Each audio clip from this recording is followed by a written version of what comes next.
are the four players that the Indiana Fever should core to make sure that no team can touch them heading into the expansion. Remember, you just lose these players straight up. You don't get anything back for the players. They're gone. We didn't get anything for Temi, did we? No, exactly. Welcome back to the Clark Update, WNBA fans. Trust me, this is a story you are going to want to hear. A major controversy is currently brewing around the Indiana Fever, with reports claiming Coach Stephanie White has made a shocking move involving 5 Fever players following some heavy, alleged locker room drama. Let's dive right into the video. The Indiana Fever have completely dominated our social media feeds and headlines, making them the absolute talk of the town. People are talking about them everywhere you look. The future of sports bars has become a massive talking point, and podcast hosts analyze their every move. After every single game, Twitter goes completely crazy, but what if the true narrative isn't even taking place on the court? What if all of those spectacular plays, wild victories, and tough defeats we have been witnessing are just a giant distraction from the real drama happening behind closed doors? Quiet whispers of a broken locker room have slowly swelled into a massive roar that simply cannot be ignored or written off as rumor behind those shiny highlight reels, those post-game pressers, and those carefully staged news conferences. It looks like head coach Stephanie White has finally taken real action, rolling out a strategy that might have taken months to put together, starting with the sudden and very deliberate removal of 4 players in quick succession. If you are enjoying this content, please consider giving this video a like and subscribing to our channel.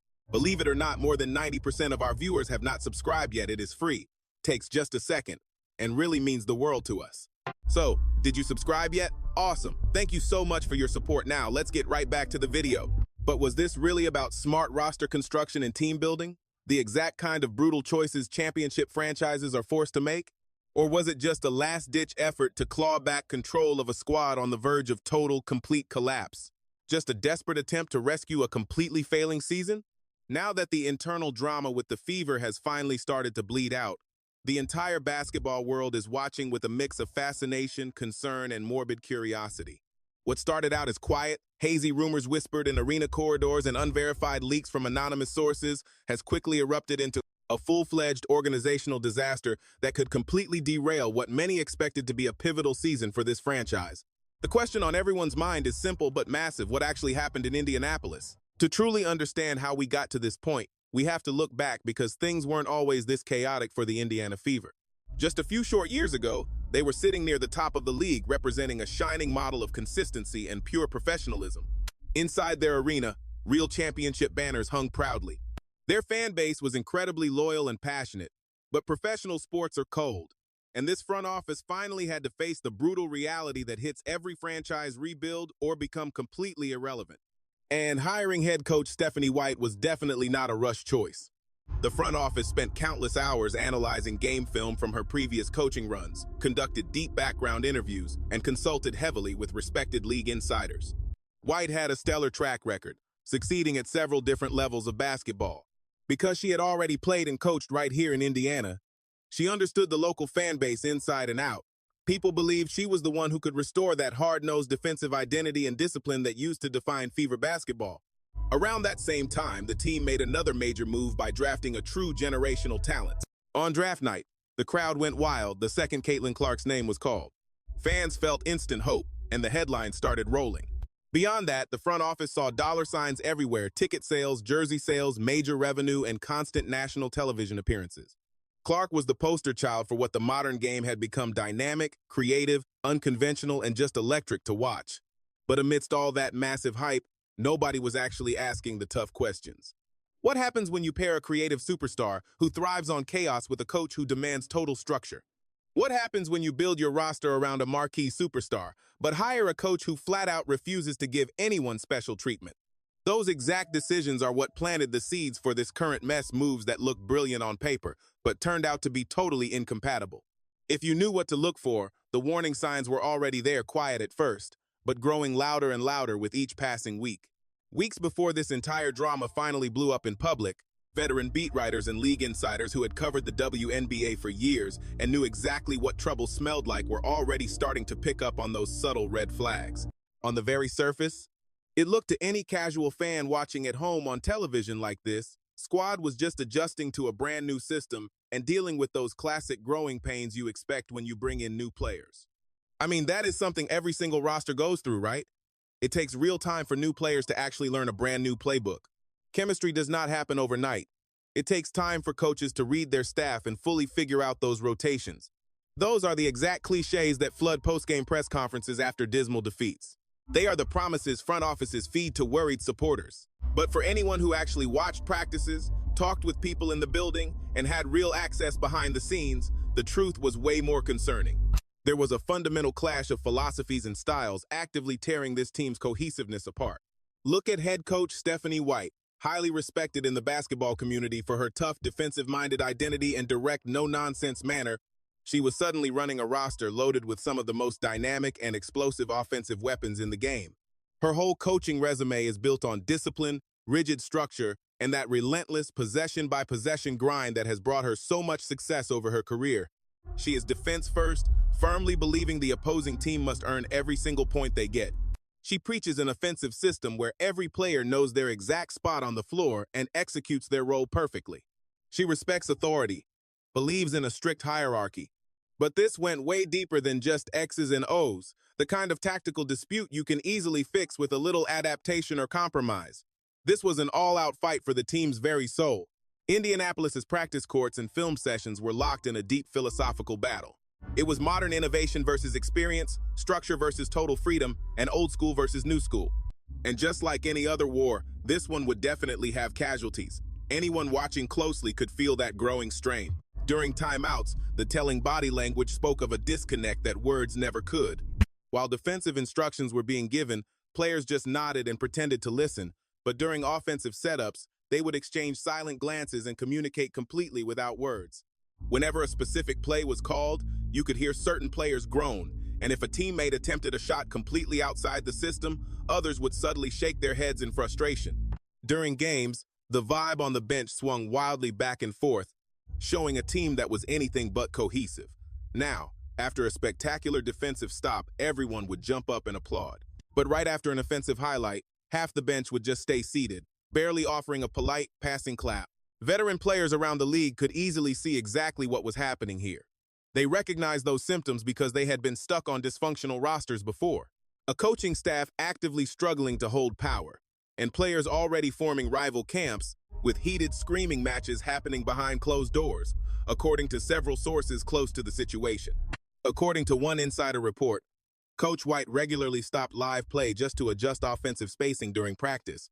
But a player was quick to realize that her supposedly incorrect positioning had actually set up an open shot. Another report detailed a film session where the room was literally and figuratively split, with some players in the front rows nodding to Coach White's points, while others sat in the back, totally disengaged with their arms crossed. In an effort to control the growing issue, the front office held private meetings with several key players, brought in sports psychologists to help fix the team's chemistry, and even quietly reached out to other coaches across the league for advice on handling big, dominant personalities. But the truth always has a way of leaking out, much like water finding its way through cracks in a dam. Something was bound to give sooner or later, before all that intense pressure building beneath the surface finally boiled over in a way nobody could ignore or spin. As the season dragged on, that internal conflict started showing up on the court in ways they simply could not hide anymore. The Fever's on-court performance became more erratic, constantly alternating between decisive wins and puzzling defeats. One night, they would look like a legit championship contender, with their entire offensive system clicking with absolute laser-like precision and their defense completely locking down their opponents. But then, they would turn around and struggle against teams they should easily blow out, looking disorganized and totally uninspired. Post-game interviews quickly turned into a massive exercise in reading between the lines. Coach White would hint at her frustration with players who refused to buy in, talking constantly about her dedication to her system and executing things the exact right way. Meanwhile, the players would offer carefully measured answers about how they were still learning to play together and figure things out. Diplomatic words that only worsened underlying annoyances. Once that subtext became obvious, the media began asking much tougher questions about coaching philosophies and roster cohesion, while social media transformed into a subtle battlefield where the entire fight played out. Players who used to talk and interact constantly on social media suddenly stopped liking each other's posts altogether. Instead, Some of these players started sharing those classic inspirational quotes about staying true to yourself and refusing to let other people dull your light. These were cryptic messages that seemed clearly aimed at a specific person or situation. Once fans caught on to these trends, they started putting together deep dive threads, analyzing who attended whose parties, who was in whose inner social circle, who actually appeared to be genuinely happy on the court, and who was just going through the motions. And behind closed doors, that division was getting pretty hard for anyone to ignore, according to a few insiders who spoke anonymously. Team meetings became pretty hostile and unproductive, with White offering game plans that strictly prioritized control and getting defensive stops. At the same time, some players wanted a faster, more freedom-based offensive style, and absolutely neither side was ready to make a complete concession because they both firmly believed their own style of play was the best path to success. According to reports, even the coaching staff itself was split. The assistants White brought with her backed her defensive schemes and methodical style all the way, but some of the other assistant coaches, especially the ones who had been with the franchise longer, quietly voiced concerns that this rigid scheme was wasting the high-level offensive talent on the roster. Naturally, the players quickly picked up on this lack of cohesive messaging, which only exposed the deep divisions among the staff. Because of this, practices became seriously uncomfortable. Simple, everyday drills turned into major battlegrounds. White would have them work on defensive positioning and rotations for hours, which some players felt was just suffocating and overcoached. And whenever the team would scrimmage, the matchups would frequently turn into displays of individual talent rather than cooperative team-first basketball. This put the front office in a very difficult spot, especially with certain players determined to prove their freestyle strategy was the right way to play. They had invested heavily in both their star players and White, meaning they could not just fire a head coach they had just hired. At the same time, they could not afford to throw away the talent that actually built the franchise. So, in an effort to mediate and find some common ground, management held separate meetings with White and key stakeholders to see if they could somehow thread that needle. But here is the thing.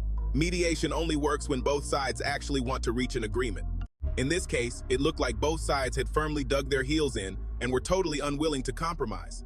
Even the veteran players who had seen this exact kind of disaster unfold before started quietly expressing their serious concerns about the future of this team, albeit behind closed doors. They had seen teams completely fall apart from the inside, watching promising seasons get ruined by this kind of locker room drama.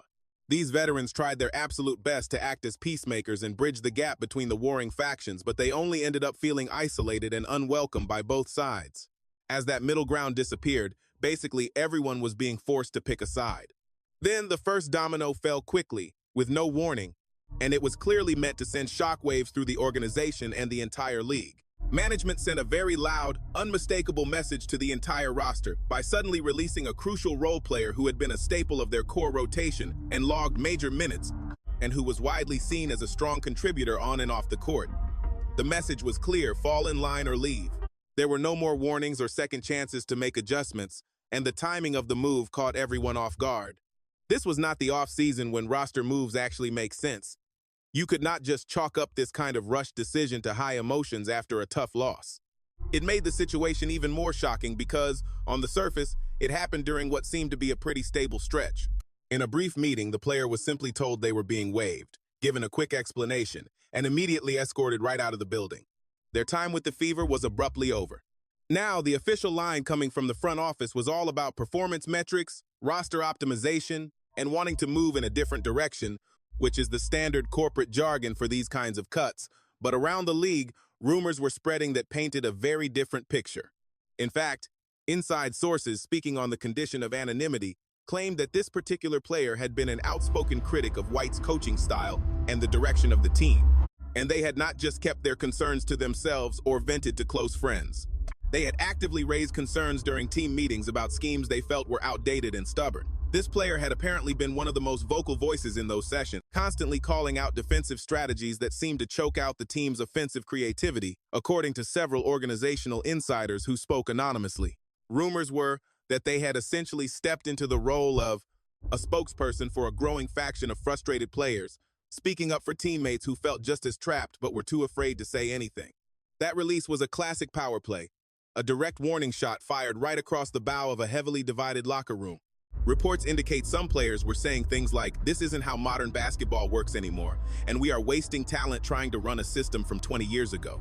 That was White's exact method of proving that this kind of criticism would not be accepted under any circumstances, showing everyone that her absolute authority was unassailable and that allegiance to her system could never be compromised. It was a loud and clear message. It honestly made no difference how well you performed on the court, how well liked you were by your teammates, or how long you had been on the roster. Bottom line, you were disposable if you disagreed with the coach's vision, and the timing of this initial roster move was especially calculated. It came completely out of nowhere, catching even seasoned observers totally off guard, instead of happening during the usual chaos of the season's start or at a natural breaking point like the annual All-Star break. This clearly implied that White and the front office had been preparing their response for a while, keeping watch, documenting every incident of disrespect, and building an airtight case. They were incredibly deliberate and patient, basically allowing those dissident voices to fully expose themselves before finally pulling the trigger. Reports suggest the locker room was left in a state of shock and terror, leaving the released players' close friends absolutely devastated. When the news officially broke, some guys actually started crying out loud, but fear was far more prevalent than grief. If they could cut this player, then nobody was safe. Talent, on-court production, and front office connections suddenly meant absolutely nothing. Absolute compliance was the only thing that mattered now. Some players reached out privately to their former teammate, offering support and expressing total confusion over the decision.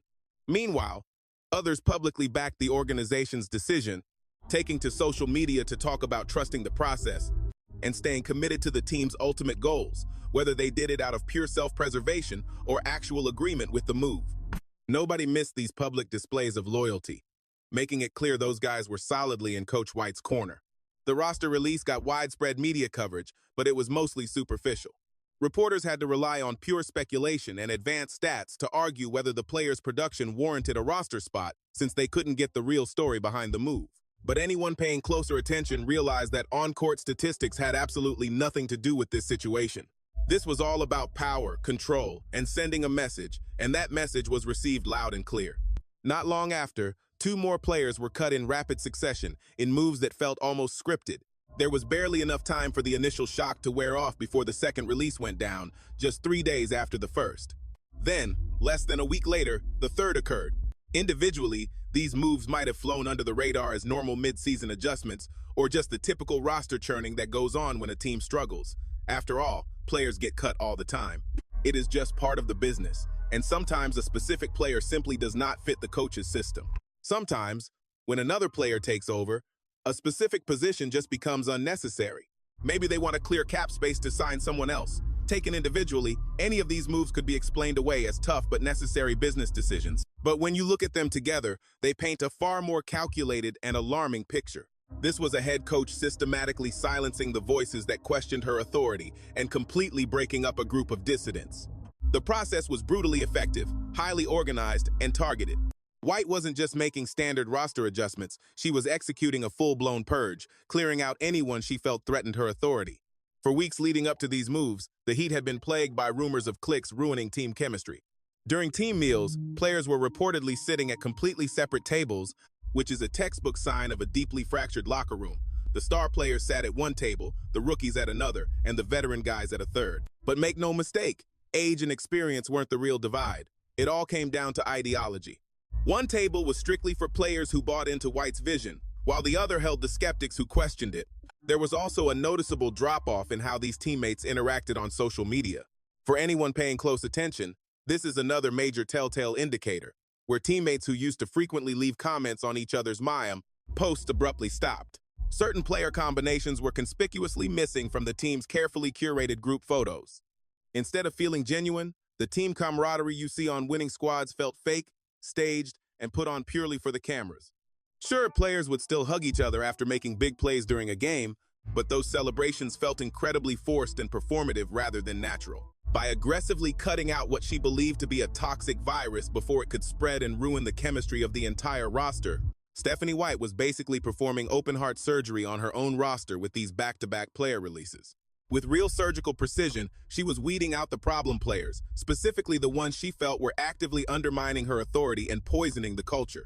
League sources are claiming that one of these players had a very close relationship with the first player she removed, indicating that their removal was far more about severing those personal ties than it was about their actual on-court performance.